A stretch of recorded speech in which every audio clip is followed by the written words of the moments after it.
Hello and welcome to Rooted and Unwithered.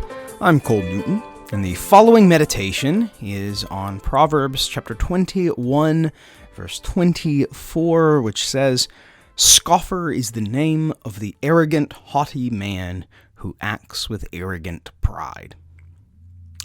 Proverbs does not speak well of scoffers.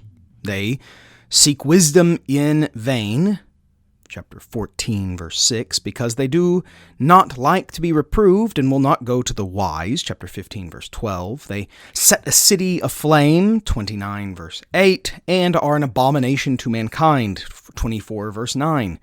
Thus, condemnation is ready for scoffers, chapter 19, verse 29. And indeed, drive out a scoffer, and strife will cease, and quarreling and abuse will cease, 22, verse 10. Striking and punishing scoffers also makes the simple wise and teaches them prudence. Chapters 19, verse 25, and 21, verse 11. Although the term is thrown about online like candy at a parade, scoffers are very much what should be meant by toxic individuals. Their tongue is a hidden dagger laced with venom and lit on fire, and with it they mutilate, poison, and incinerate everything in their path. The scoffer, therefore, is most certainly a fool. It is a particularly destructive fool, whose punishment will be a source of joy to all the wise.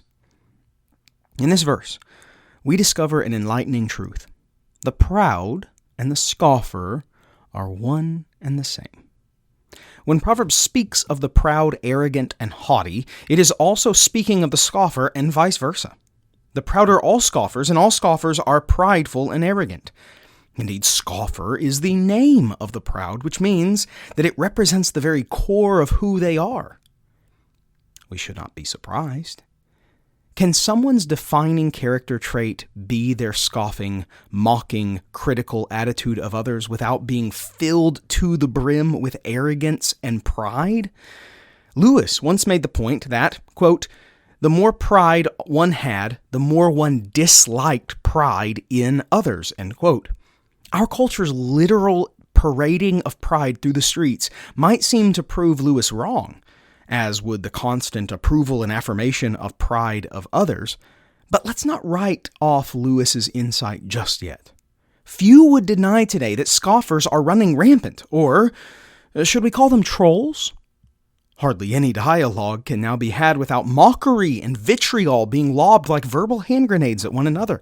And all of this raises the great question of our time: why can't we all just get along?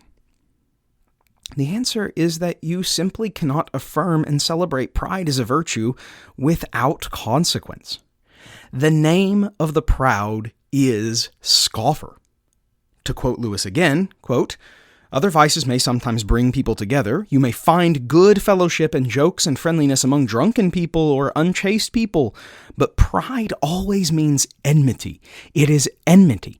And not only enmity between man and man, but enmity to God." End quote.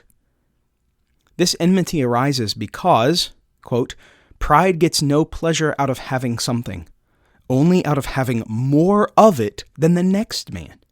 We see that people are proud of being rich or clever or good-looking, but they're not.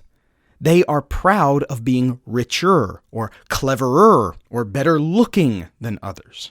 End quote. Indeed, such a mentality is baked into the cultural Marxist worldview that fuels wokeism under the term intersectionality, which says that it combines victimhood categories together in order to see how much pride someone ought to have in themselves. Straight white males are, of course, not permitted any ounce of pride, only perpetual sackcloth and ashes for the sins of their fathers. A gay white male, however, has one pride hole punch, and an overweight black transgender woman gets a free pride ice cream cone for checking all of the victimhood boxes. Do you sense the enmity that is structurally bound to pride?